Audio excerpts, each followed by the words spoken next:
In this video, I want to talk about the difference between what's called the strong form of a boundary value problem and the weak form of a boundary value problem. Here, I'm presenting what's called the strong form of the boundary value problem. And this is probably the form that you're most familiar seeing a boundary value problem stated. Here, I have a second-order differential equation, the derivative with respect to x of some function a of x. And since this is a generic differential equation, I'm not stating what the differential equation models or what it represents. We just know at this point it is a function a, which is a function of x, which could, if I was to apply this to some of the examples that we looked at in the last video, a of x could represent the cross-sectional area as a function of x, could represent Young's modulus as a function of x, perhaps thermal conductivity as a function of x, times du dx, where u is the function we're trying to solve for, u of x. And to solve this boundary value problem is to find the function u of x, which meets the conditions of this differential equation and these boundary conditions. Also, this two differentials, the second order differential side, is equal to some forcing function f of x.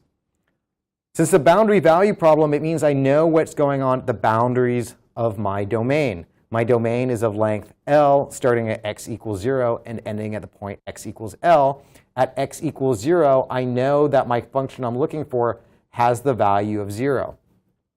At the value x equals L, I don't know what u of L is, but I know that the derivative du dx evaluated at L is equal to some constant, which here I've written in a kind of convoluted way, q divided by another constant, this function a evaluated at the point x equals L. So again, this is just a constant written in a convoluted way because it makes the math nice later in my derivation.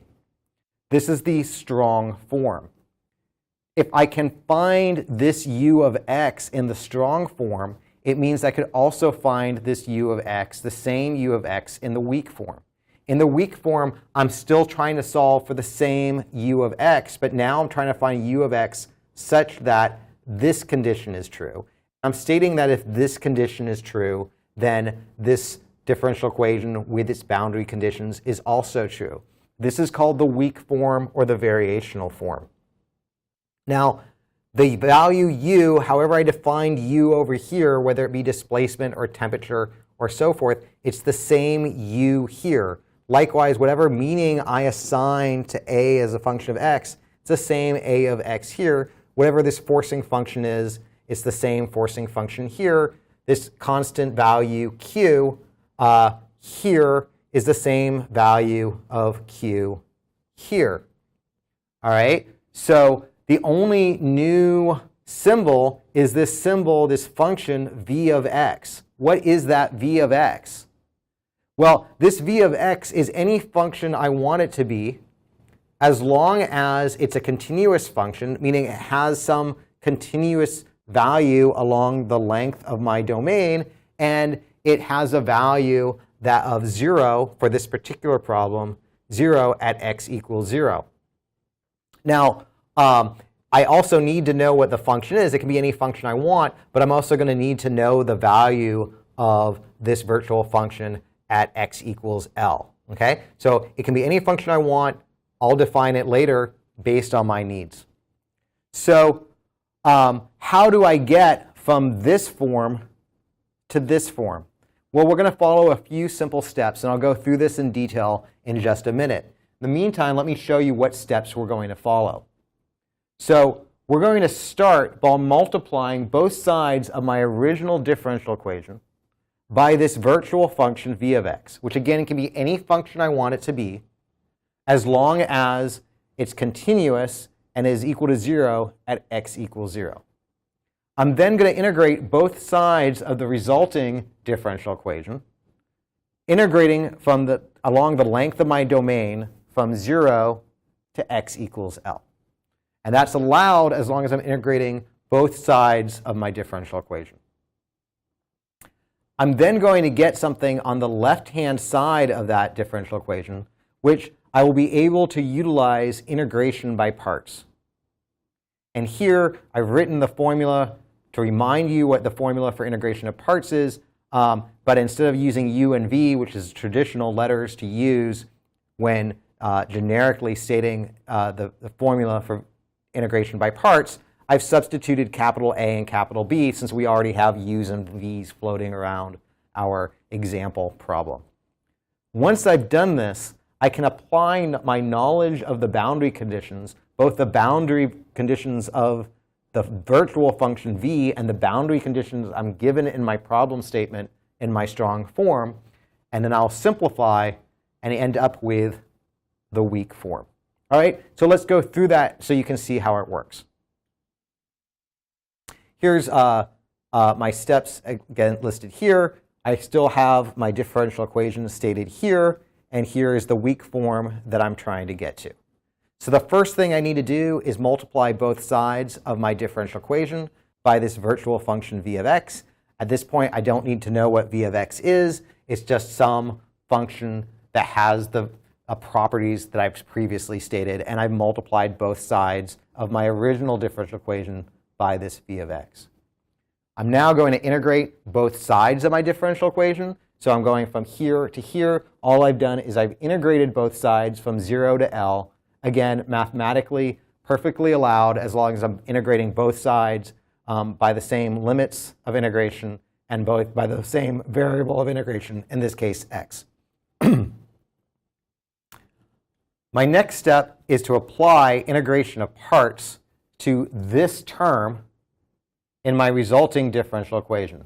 And here I'm letting capital A equal my virtual function v of x. I'm defining the dB as what's in this part of this term of my differential equation.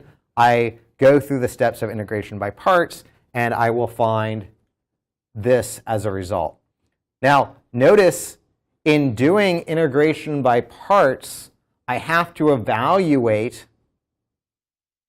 my original integral. I need to know and evaluate it at the endpoints of its domain.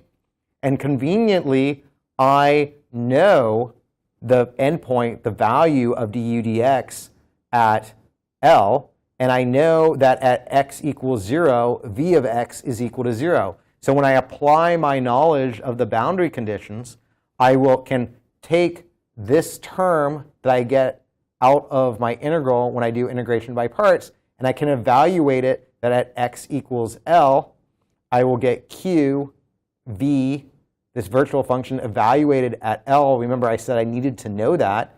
This term, since v of x is equal to 0 at 0, everything will be equal to 0, and I'll still have this form from the remaining terms of my differential equation. Finally, all I have to do to get my final weak form is to do a little bit of rearranging to get my final weak form. Okay, so this is the weak form of the differential equation. This is the weak form, I should say, of my boundary value problem. It's no longer a differential equation. It's what's called an integral equation or a variational form of my boundary value problem. And from this point, I can use any finite element method that fits into this variational calculus variety of finite element method. I don't need to use Galerkin's method. Nothing I've done so far is significantly Galerkin's method. What defines Galerkin's method from the various other methods that are also discussed in the textbook is I'm going to start from this form and I'm going to make certain approximations. Which approximations I choose will decide whether I'm using Galerkin's method or any of the other methods discussed in your textbook. We will start with this equation and make approximations to it that will give us an end result of Galerkin's method in the next video.